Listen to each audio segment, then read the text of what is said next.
এ দেশকে ভালোবাসে এমন লোক কোনো সংস্থা, কোনো রাষ্ট্রপ্রধান দায়িত্বে, কোনো প্রশাসনে আছে আমার মনে হয় না। সব শালারা বাটপার। কাকে বিশ্বাস করবেন? দেখুন, যে প্রধান দায়িত্বে আছে, যে প্রশাসন প্রধানের দায়িত্বে আছে, যে সেনা প্রধান দায়িত্বে আছে, কাকে বিশ্বাস করবেন? সবাই শালা নিজের স্বার্থ নিয়ে চলতেছে। সম্পদ কিভাবে ইনকাম করছে, সম্পদ কিভাবে গোছাইছে, এই সম্পদগুলো কিভাবে গোপন করা যাবে তা নিয়ে সব সময় ব্যস্ত। আমি না জেনে বলছি না, বর্তমান যে সেনাপ্রধান, সে কি দেশকে ভালোবাসে? কখনো বাঁচছিল? কোনো প্রমাণ আছে? কেউ জানেন? সেনাপ্রধান কখনো জনগণের কাছে কোনো ভুল স্বীকার করছে? সেনাপ্রধান কি আত্মসমর্পণ করছে জনগণের কাছে? করেনি। সেনাপ্রধান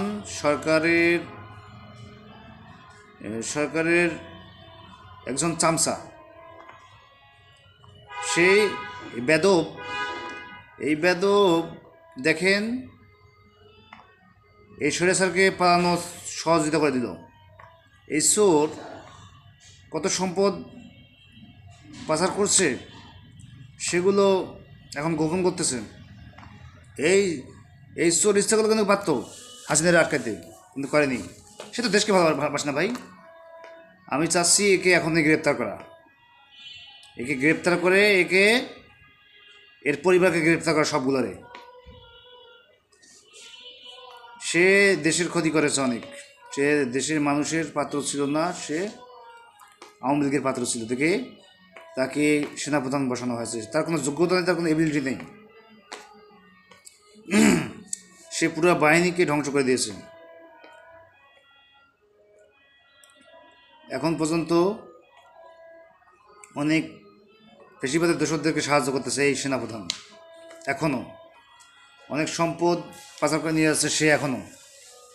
কিন্তু সে বড় পদে আসে বিধে তাকে কেউ কোনো কথা বলে না। এটা খোঁজ নিয়ে দেখুন। সে এখনও যে বিদেশ যাচ্ছে, তার পারিবারিক কাজের জন্য যাচ্ছে, সেও পালাবে।